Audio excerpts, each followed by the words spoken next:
heet water, professionele ontstopper, trekveer, kokend water. We hebben van alles geprobeerd. Nou, na diverse pogingen met professionele ontstopper, met Q-Dent, bruistabletten, Biotex, heb ik hem eindelijk zover. Nog een keer met de trekveer en die doet. Hij loopt weer, hè? Wat lekker geluid, hè? Dat is een lekker geluid. Er kwam ook helemaal niks uit, hè? Nee, helemaal Er niks. kwam helemaal niks. Hij zat Ja. zo verstopt, dus ik weet niet wat. Dit zat erin. Goed gedaan, Tom. Ik had de moed al opgegeven, hoor. Maar ja, Maastrichtse koppigheid, hè? Dat is het.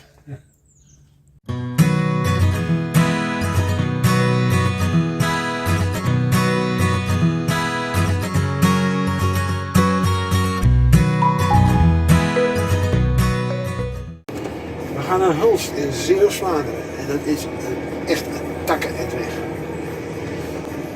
Vorige keer was het een grapje, het was maar een uurtje naar Wapenveld. Maar we gaan nu naar Zeeuws-Vlaanderen en dat gaat hoofdzakelijk over België. Dus we komen ook weer door Antwerpen en achter Antwerpen gaan we omhoog naar Zeeuws-Vlaanderen.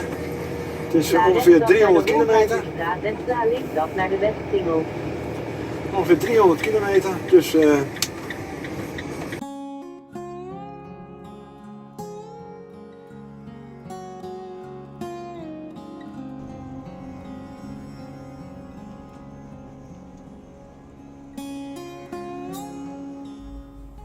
parkeerplaats De Beerzen, vlak voor de Belgische grens. Het is druk, veel vrachtwagens.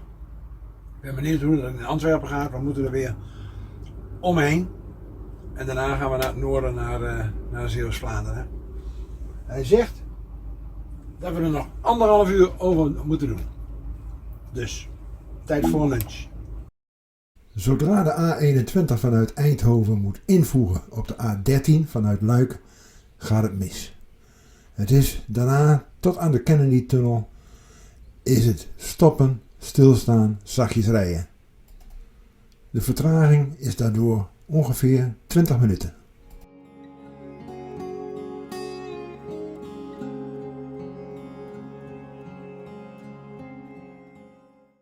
Na de Kennedy-tunnel gaat het in westelijke richting.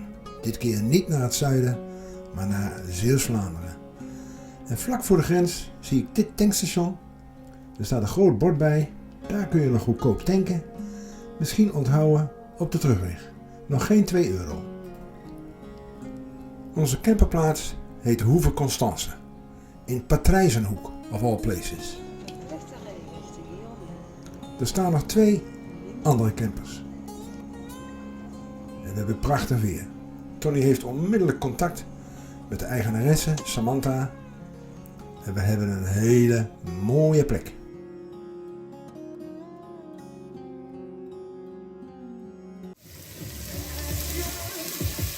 Ouderwets. We zijn weer bezig. Kabananen. Van Haaksbergen, hè?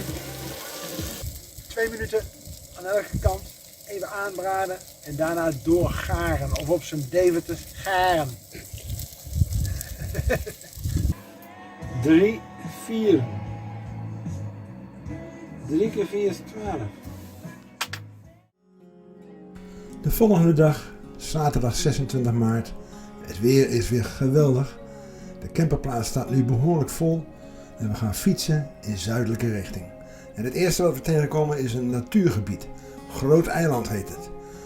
Het is omringd door kreken en meren en het is een moerassig zoetwatergebied. Daar in de verte, rechts, dan zie je al een kerkje van een Belgisch dorpje. Grenspaal 286 bij Stekenen. En dan word ik opgebeld door onze oudste kleinzoon van 8 jaar. Wat zeg je? En even een andere vraag, ook voor jou en ook voor je papa. Wie wint er vanavond met voetbal? Nederland tegen Denemarken. Nederland natuurlijk. Ja, dat vind ik ook. Dat vind ik ook. Wij gaan kijken in de camper vanavond. Op eigen kosten, want de wifi is heel slecht. En dan lijkt het wel alsof we in Zuid-Afrika zijn. In de verte, achter die bomen, zien we een kudde olifanten. Het hoort tot de privé kunstverzameling van de Verbeke Foundation. Eigenaren Geert en Carla Verbeke. Het ziet er geweldig uit en het is kunstig gemaakt door Andries Botha uit Zuid-Afrika. We fietsen door een prachtig bos, het Stropersbos.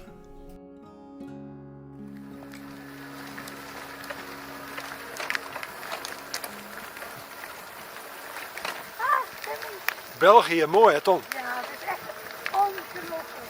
Had ik niet verwacht. Nee. Zo prachtig. Goedemiddag.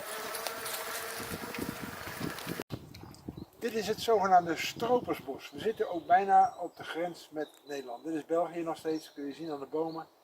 Zometeen komen we in Nederland. Stroperij. Ja, zeker. Nog Ja. niet meer hoor. Nee, maar vroeger wel. Ik heb ook niks in mijn fietstas. De naam Stropersbos heeft niks te maken met stropen. De naam komt van de familie Stropers, zo'n 300 jaar geleden eigenaren van dit bos. En hier komen we bij het plaatsje in Nederland Hulst. Hulst is een vestingstadje. Mooie grachten eromheen, mooie muren eromheen. We komen binnen via de Gentse Poort.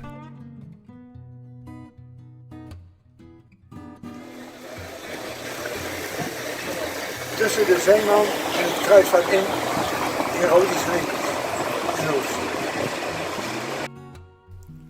Dit is de Sint-Willebroeders-basiliek. Het is zaterdagmiddag en het is mooi weer en het terrasje zit bomvol.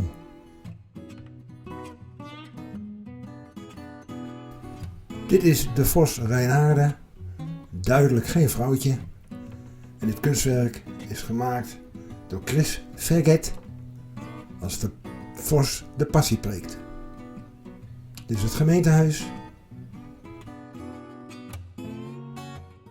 In de verte de kerncentrale van Doel, vlakbij Antwerpen. We fietsen weer verder naar het noorden en komen weer terug bij de camperplaats. Camperplaats Hoeve Constance. Nog even de route. Hier staan we bij het natuurgebied, het grote eiland. We fietsen verder naar de grens van België. De grenspaal. België is heel mooi hoor, heel bosrijk. Hier komen we bij de Verbeke Foundation met de olifanten. Het Stropersbos. En dan in een rechte lijn over een oude spoorlijn. De spoorlijn van Mechelen naar Terneuzen. Naar Hulst. En dan via een omweg weer naar de camperplaats. We hebben vandaag een knooppuntenroute gefietst. Van Hoeve Constance naar Hulst. Een hele mooie route. In het begin een beetje vlak land. Een beetje kaal eigenlijk ook. Maar we komen bij de grens en in één keer verandert het landschap. Echt een schitterend bos en heideherstel. En daar was het echt heel erg mooi. En toen waren we in Hulst en toen wilden we op een terrasje gaan zitten. En toen wou mijn man niet, omdat hij dan met andere mensen aan tafel moet zitten. Flauw, wat flauw, wat flauw, wat flauw. Volgende keer zal ik ook zoiets zeggen. En sorry aan toe. Heeft het ook geurbeeld? Dat is knoflook. Knoflook? Lekker. Je hebt de zonnebril nog op. Oh! Helemaal in de gaten. Dat doe jij. Nou. Vervolgens, beste kijkers, deze kookles. Koken in Hulst. Houdt u van knoflook? Ik hou wel van een beetje knoflook. En van uien? Ook wel. Moet u er niet te veel van hebben? Nou, ik niet zo. Maar Heb je er last van dan? nee, ik niet. Maar de omgeving wel. En Nederland wint van Denemarken met 4-2. Op het horloge. En dan rustig een einde maken aan deze eerste helft. En dat doet hij nu.